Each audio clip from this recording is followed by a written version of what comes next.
Today, I want to dive into a topic that can truly revolutionize your life if you grasp its depth.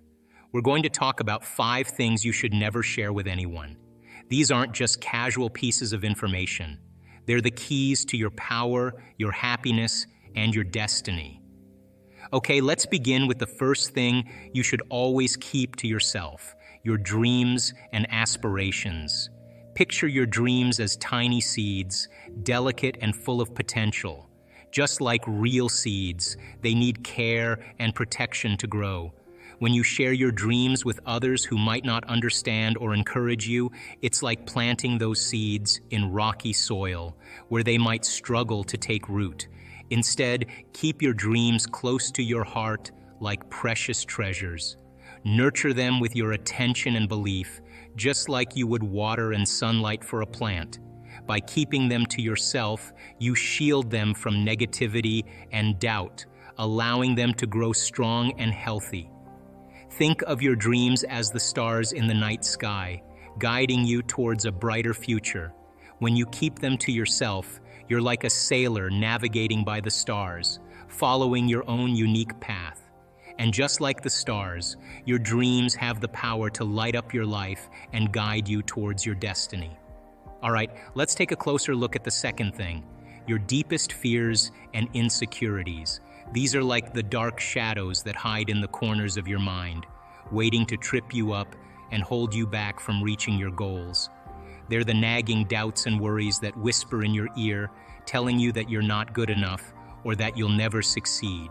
But here's the thing: when you keep your fears bottled up inside and share them with others, you give them power over you. It's like shining a spotlight on those shadows, making them loom larger and more menacing than they really are. And when others know about your fears, they can use them against you, whether intentionally or not. Instead of letting your fears control you, it's important to acknowledge them and confront them head-on. It takes courage to face your fears, but doing so is the first step towards overcoming them. It's like turning on a light in a dark room, banishing the shadows and revealing that there's nothing to be afraid of. Once you've acknowledged your fears, it's time to transform them into stepping stones on your path to greatness. Instead of letting them hold you back, use them as fuel to propel you forward. It's like turning a stumbling block into a stepping stone, using it to lift yourself higher and reach new heights of success. One way to do this is by reframing your fears as opportunities for growth. Instead of seeing them as obstacles to be avoided, see them as challenges to be overcome. Embrace them with open arms, knowing that each fear you conquer makes you stronger and more resilient. Now let's talk about the third thing: your most intimate desires and passions. These are like the sparks that light a fire in your heart, filling you with excitement and motivation. They're what make you feel alive and give you a sense of purpose. But here's the thing: your desires and passions are precious. They're like rare gems that need to be protected and cherished. When you share them with just anyone, you risk watering them down and losing their magic. It's like pouring water on a flame, dampening its brightness and warmth. Instead, you should treat your passions with care and respect. Nurture them like delicate flowers, tending to them with love and attention. Keep them close to your heart, where they can burn bright and strong, lighting up your life with joy and fulfillment. One way to protect your passions is by being selective about who you share them with. Not everyone will understand or appreciate what lights you up inside, and that's okay. Surround yourself with people who support and encourage you, who fan the flames of your passion instead of trying to extinguish them. Another way to safeguard your passions is by fueling them with your focus and enthusiasm. Give them the time and attention they deserve, and watch as they grow and flourish before your eyes. It's like adding fuel to a fire, making it burn even brighter and hotter. All right, let's take a closer look at the fourth thing: your past traumas and regrets. These are like heavy chains that keep you stuck in the past, preventing you from moving forward and reaching your fullest potential.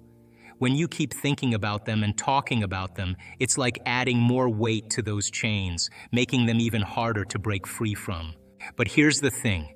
You don't have to be trapped by your past. Instead of letting those traumas and regrets define you, you can choose to acknowledge them, learn from them, and then let them go. It's like unpacking a heavy bag that you've been carrying around for far too long. Once you release the weight of the past, you'll feel lighter and more free to embrace the present moment. So how do you go about releasing your past, traumas, and regrets? It starts with forgiveness and compassion. Forgiving yourself and others for past mistakes is like unlocking those chains that have been holding you back. It's not about forgetting what happened or pretending it didn't hurt, but rather about choosing to let go of the anger and resentment that's been weighing you down. And let's not forget about compassion. Showing yourself kindness and understanding, even in the face of past mistakes, is crucial for healing and moving forward. It's like offering a gentle hand to yourself, helping you to stand tall and walk confidently into the future. Once you've forgiven yourself and others, it's time to focus on the present moment. The past is behind you, and the future hasn't happened yet. All you have is now. So embrace the present moment with open arms and an open heart. This is where your power lies, where you have the opportunity to create the life you truly want. Now let's take a deeper look at the fifth thing, your innermost thoughts and beliefs. These are like the plans or maps that create the world you see around you and decide where you're heading in life. When you tell others about these thoughts and beliefs, especially if they don't see things the same way as you, it can make you doubt what you believe. It's like watering down your own ideas with someone else's doubts and worries. But there's a better way. Instead of letting doubt creep in, you should protect your thoughts and beliefs like a guard watching over a treasure. Keep them safe and strong. It's important to focus on ideas that lift you up and make you feel powerful. These are the beliefs that will guide you towards the best version of yourself. Imagine your beliefs as seeds that you plant in the garden of your mind. If you water them with positivity and nurture them with love, they'll grow into beautiful, strong trees that bear the fruits of success and happiness. But if you let doubt and negativity seep in, it's like pouring poison on those seeds, and they won't grow as you want them to. So, how can you cultivate empowering beliefs? It starts with being mindful of what you let into your mind. Just like you're careful about what you eat to keep your body healthy, you should also be careful about what thoughts you allow to take root in your mind. Surround yourself with positivity. Read books, listen to talks, and spend time with people who inspire and uplift you. It's also essential to challenge any negative beliefs that may have taken hold in your mind. Ask yourself why you believe certain things and whether they're really serving you. If they're not, it's time to let them go and replace them with beliefs that support your growth and success. So, feelings and intentions are powerful forces that shape your reality. Choose wisely what you share with others, for in doing so, you shape not only your own destiny, but the destiny of the world around you. Keep these 5 things close to your heart, nurture them with love and intention, and watch as they transform your life in miraculous ways. So I think that when you get to those greater levels of love and you've moved past victimization or importance or control or need to be in power or whatever it is, that when you're at a different consciousness and it's selfless, you get a selfless reflection. And that selfless reflection is going to be a consciousness that doesn't necessarily live in 3-dimensional reality. Because once energy makes it here, you're no longer bound to the 3-dimensional reality. You're connected to a field. So vibrational match, all of a sudden your energy's at that point, and there's a door. And now you're going to get somebody who's going to, in your state of emotional freedom, in your state of your bliss or ecstasy or whatever it is, there's a perfect opportunity for a being that's vibrating at a similar frequency to begin to influence a person's future. But by the same means, if you can't get to that point and you're stuck, Well, then there are beings that love to feed off emotions and feed off energy. And I've seen those too, because when a person finally gets beyond their suffering or whatever, they no longer can host on that person because they're no longer that emotion, that energy any longer. So then all of a sudden the person experiences a tremendous amount of freedom as well. And yeah, of course, now they're setting themselves up for something else. What I do know, though, is that our intention really is to connect to the divine. Our intention is to become divine. Our intention is to open our hearts and trust again, to love again. Our intention is to teach our bodies emotionally what our future could feel like, to trade guilt and shame and resentment and jealousy and envy and competition for love. And we practice that in our week-long events. And once this center begins to open up, we're after coherence. So if you have a coherent heart and you're able to manage that and sustain the heart coherence, the field around your body begins to expand up to 3 meters wide. And that frequency, that coherent frequency, is like a Wi-Fi signal. You got a signal now. And at the same time, once energy makes it to the heart and it goes to the brain, and you teach a person how to create a coherent brain and be able to suppress the mechanism of the thinking neocortex, the memory bank of the known self. Teach a person how to operate from their limbic brain and tune that pineal gland into frequency and allow that pineal gland to lock into a frequency. Now you have a Wi-Fi signal as well, and it can read information. And these beings, I was doing this event in Florida, in Amelia Island. It was an advanced event, advanced follow-up. And this is people that have done advanced workshops. And the event was called Dream Time, that we're up from 11 at night till 8 in the morning for the mystical. And if you don't want to do the mystical, don't come. But I'm going to be messing with your sleep. And I stay up the entire night. I'm watching the entire audience.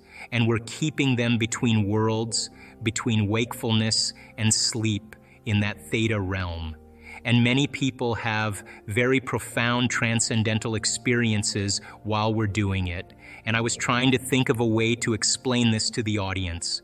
And I had just finished the morning. I hadn't done my meditation. So I went into my room, I sat up, I did my meditation, and then I laid down. And when I laid down, all of a sudden, I see this beautiful fractal pattern with my eyes closed in the room. And the moment I see that fractal pattern, I know that that's order. That's information, a packet, a standing wave of information, and I sense it. I see it with my eyes closed, and then it unfolds like it rolls out on this beautiful being standing right next to me, and I'm sitting there with my eyes closed, and I say, oh shit, like holy, like whoa, and I hear it laugh. And it sounds like a symphony, like a harmony. In fifth dimensional creation, you are not going anywhere to get anything. Fifth dimensional creation has nothing to do with going anywhere to get anything. Because if you combine a clear intention, a coherent thought, coherent brainwave pattern with a coherent heart moving into that elevated emotion, thoughts are electric and feelings are magnetic. The magnetism of this center becomes the energy. The intention is carried on that energy. And now you are broadcasting a new signature into the quantum field. Now, if it's done properly and you understand the mechanics in fifth dimensional creation, you are not going anywhere to get anything. You are actually collapsing space and time. And you are drawing the experience to you. You are the vortex, because when there's a vibrational match between your energy and that potential that exists in the quantum field by tuning a radio dial, when you lock into that frequency, if you keep revisiting that energetic signature over again every single day, then you don't have to go anywhere and get it. The new job finds you. The new house actually finds you. The new relationship finds you because you are the vortex that's drawing the experience to you. My definition of creation is when I forget about me. I become nobody, no one, no thing, nowhere, and no time. I become pure consciousness. And the moment I reach that elegant moment of the generous present moment, all possibilities in the quantum field exist truly when our brain and body are in the present moment. Getting there is the work. So then, most people then create reality from what we call three-dimensional creation. Now, when you teach people how to take their attention off of matter, off of objects, off of a particle, and sense energy and sense space, and pay attention to nothing, the moment they begin to open their focus, all of a sudden their brain waves begin to change from beta to alpha. But not only just alpha, where the imaginary inner world starts to become more real, but very coherent brainwave patterns in alpha. So when you're under stress, you're trying to control that person, that thing that you're experiencing, your attention is shifting from one thing to the next. Turns out that each one of those things has a neurological network in the brain assigned to it because we've experienced it. So as you try to control all these things and your attention is shifting, you measure the brain, there's no coherency. The brain is very incoherent. Why is it important to have coherency? Well, because the moment you open your focus and the brain begins to acclimate, different compartments of the brain begin to unify. They begin to synchronize, and what syncs in the brain links in the brain. So when your brain is coherent, you're coherent. When your brain is incoherent, you are incoherent. The person, the maverick who's willing to step out into the unknown, that unknown is the perfect place to create from, because only in the unknown can you create something new. And if you and I can become comfortable in that unknown place, then the best way to predict the future is to create it from that unknown place. Now, when people start crossing the river of change from the old self to the new self, because they're no longer thinking, acting, and feeling in the same way, there is literally a biological, a neurological, a genetic, a chemical death of the old self. And this dark night of the soul, this unfamiliar place, is the true value, the true step towards developing a new self. So then if we're leaving the old and we are creating the new, then the next most important question is, well, if I'm going to create a new self, what thoughts do I want to think? What behaviors can I plan? And as you begin to image and rehearse a new way of being, you are changing your brain and body neurologically and biologically. That's the neuroscientific model of mental rehearsal.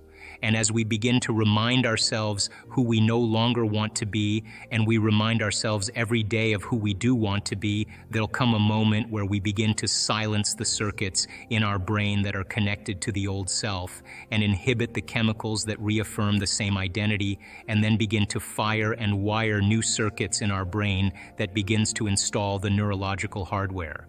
The knowledge creates awareness. Awareness creates consciousness. Consciousness and energy are connected, so there's a change in energy globally going on with the world. Now that knowledge and that change of energy has effects on paradigms that are no longer a vibrational match with that new level of consciousness. This is the time we've been waiting for. This is where it's happening in the Milky Way. This is happening here because there's a true coming of a new consciousness. It's not one person that's coming. It's a collective consciousness that's emerging. If you look around the world right now, whether you're looking at the economic model or the political model, or even certain aspects of the religious model, the environment, the medical model, there's several different parts of our culture that's beginning to collapse. If you study human nature historically, we always wait for crisis or trauma or disease or diagnosis, both as an individual and as a culture, before we decide to change. If you look at this and you study it in history, it's a sign that something new has to be born. As the old model of reality begins to change, something else has to replace it. So we have two ways that we actually face crisis.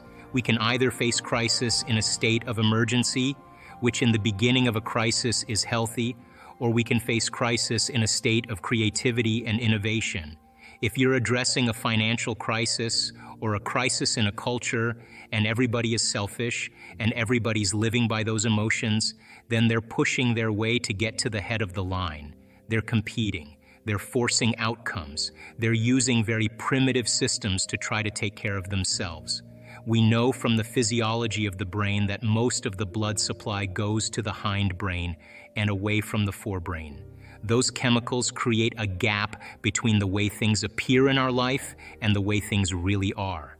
In other words, we're viewing reality in an altered state. We don't see possibility. We feel separate from each other. We are competing and striving to get to the head of the line by using our cunning, manipulative, egocentric ways to get there, and we're very controllable. Fear is very controllable. Competition is very controllable. Anger and war divides individuals.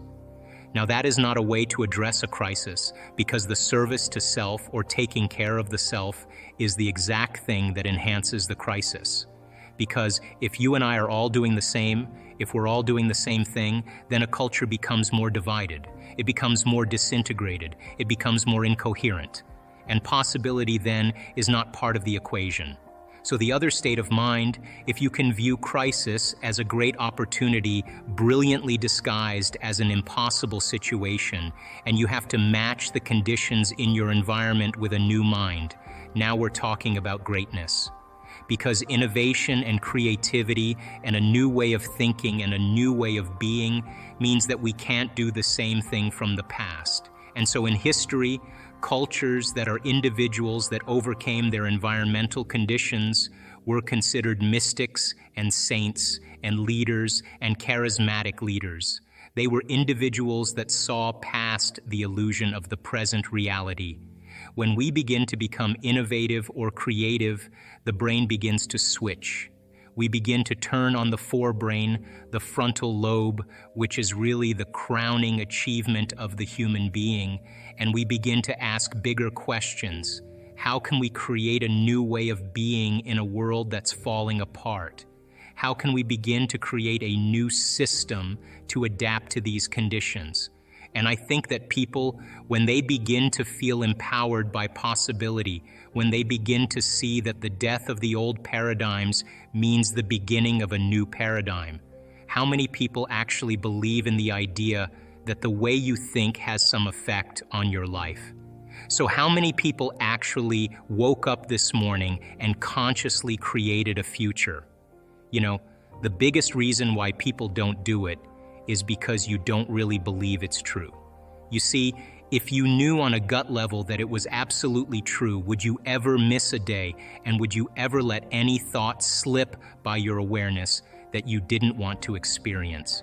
So your brain, according to neuroscience, is organized to reflect everything you know in your life. Your brain is a record of your environment. It's a record, an artifact of your past. So if you believe this, then does your environment control your thinking, or does your thinking control your environment? So if you wake up in the morning and you get out of bed on the same exact side as you did the day before, you shut the alarm clock off with the same finger, you slip into your favorite slippers, you shuffle into the bathroom and you use the toilet like you always do, then you walk over to the mirror and you look at yourself to remember who you are, then you get into the shower and you wash yourself in the same routine way, then you groom yourself to look like everybody expects you to look, then you go downstairs and you drink coffee out of your favorite mug, then you drive to work the same way as you did the day before. You see the same people that push the same emotional buttons. You do the exact thing that you know how to do and you memorize and can do so well that you're an expert at. Then you hurry up and rush home so you can hurry up and check your emails, so you can hurry up and go to bed, so you can hurry up and do it all over again. Now here's my question. Did your brain change at all that day? We could say that you were thinking the same thoughts, performing the same actions that create the same experiences, that produce the same emotions, but secretly expecting something to change in your life. So then, as the environment turns on different circuits in your brain, you begin to think equal to your environment.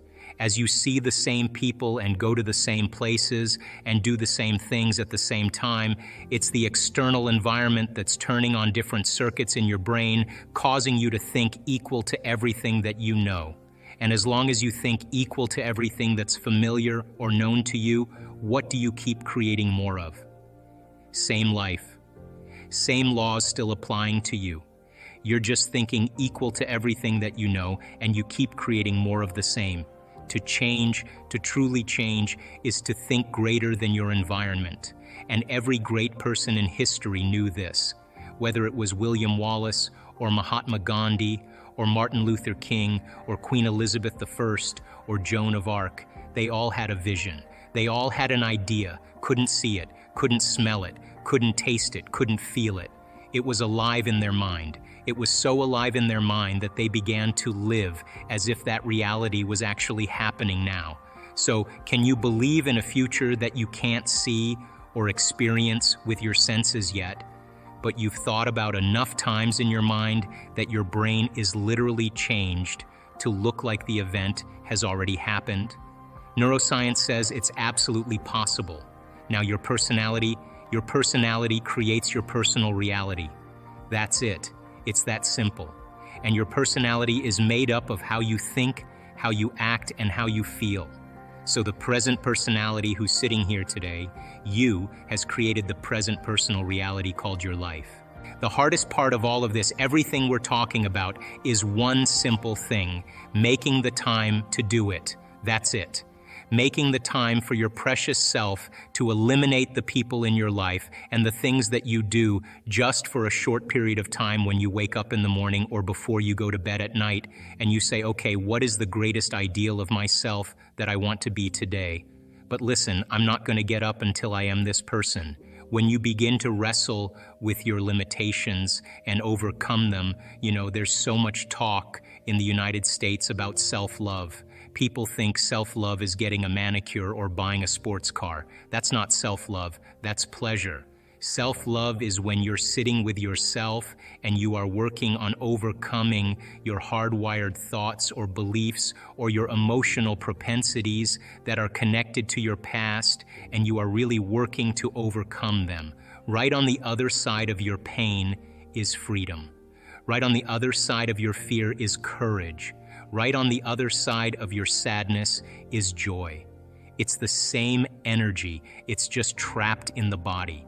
When you stretch yourself past that point and you break free from the chains of those emotional addictions, the side effect of that is called joy. The body is liberated from that level of mind. When that happens, there's available energy to create with. So when you break through that, you begin to love yourself. You begin to respect yourself, and you begin to love and respect others because you see yourself in them. And now that you're free from it, you can understand them with compassion without knee-jerking in the same way. So the difficulty here is really making the time to do it. And if you began to think about a new way of being and you moved into a state where you said, I'm not going to get up until I am this person. Not only did you memorize it neurologically in your brain, but you allowed the thoughts that you were thinking to become the experience, to the point that your body, as the unconscious mind, began to live in that future reality in the present moment. And when you got up, when mind and body were working together in that state of being, and you said, I'm going to maintain the state of being my entire day, and I don't care. Bring on the challenges because I want to test my greatness. And you did that the entire day. The end of your day, when you finished your day, more than likely you'd have more energy than when you started. The literal translation of the word meditation in Tibetan means to become familiar with. The symbol means to become familiar with. So if you're becoming conscious of or familiar with your unconscious self to the point you're so conscious of your unconscious thoughts, so familiar with your unconscious habits, and so aware of your emotions that you would never let them go by unnoticed by you. There's no chance for you to return back to the old self, to know thyself. And then if you became familiar with a new self because you neurologically fired and wired it in your brain and you emotionally conditioned your body and you were able to do it enough times, sooner or later it would get easier and it would become more familiar to you and you would be able to move into that state of being. By the way, a new state of being is a new personality, and a new personality is a new personal reality. One of the things about substances is that it actually helps to change chemistry in the brain and body, so there becomes a chemical dependence on it at that point. But the person who wants to change has to want to change. That's the first element. In other words, no one can make you change, but you have to find it in you to really see if this is what you want to do. I've studied people over the last 12 years. Why is it that one person, an old-timer, can look at his x-rays and see a spot on his lungs, and the doctor will say to him, "Hey, George, you know, that's a spot on your lungs. It's nothing now, but if you keep smoking, it will be." And that guy just takes his cigarettes, throws them in the trash, and he's done the next day. How do you explain that? He made the decision, and the decision was an experience, and it began to rewrite his chemistry and his biology. How can a person who moves into a state of religious ecstasy, a state of absolute faith, drink strychnine and not get poisoned by it? It's a decision. It's an energetic decision. It's how powerful the mind really is. People then who actually want to make the decision to change have to make the decision with firm intention. Once you understand the how-to, that you can't use your conscious mind to do this, you have to move beyond the analytical mind. When you understand brainwave patterns, and when you slip into a different state of mind, that it's easier to do it. So most people then, 95% of who we are by the time we're 35 years old is a set of memorized habits and behaviors that become part of our identity or personality. So 5% of the conscious mind is trying to change 95% of what we've memorized, hardwired, become addicted to emotionally. So the person may want to think positively, but they've been feeling negatively and oiling those programs for the last 25 years. They might want a new life with new conditions, and as they use their mind, conscious mind, to focus on that, their subconscious mind, they've been programmed to feel guilty. That's mind and body in opposition. We have to begin to recondition the body to a new mind. So change isn't hard. It's just that you've got to get the manual to understand how to begin to unlearn and relearn, to break the habit of the old self and reinvent the new self. The latest research in neuroplasticity tells us we're not hardwired to be a certain way for the rest of our lives. The latest research in epigenetics says we're not doomed by our genes, that in fact we're marvels of adaptability and change. So as a person started to contemplate and think about, who do I want to be when I open my eyes? What would it be like to be happy? What would it be like to live a new life? The frontal lobe is looking out into the landscape of the entire brain because it has connections to the entire neocortex, and it's got to resolve the problem. So it starts calling up different networks of neurons that are relevant to the question based on the knowledge the person learns or the experiences that they had, and it begins to seamlessly piece together this new understanding, and that's called intention. And so if you're reading a book about how to become more happy, or if you're reading a book on how to be a leader in your life, where you're studying the process, every time you learn something new, you add new connections to your brains and raw materials for you to imagine even more. The act of mentally rehearsing begins to install the neurological hardware in your brain to look like it's already happened.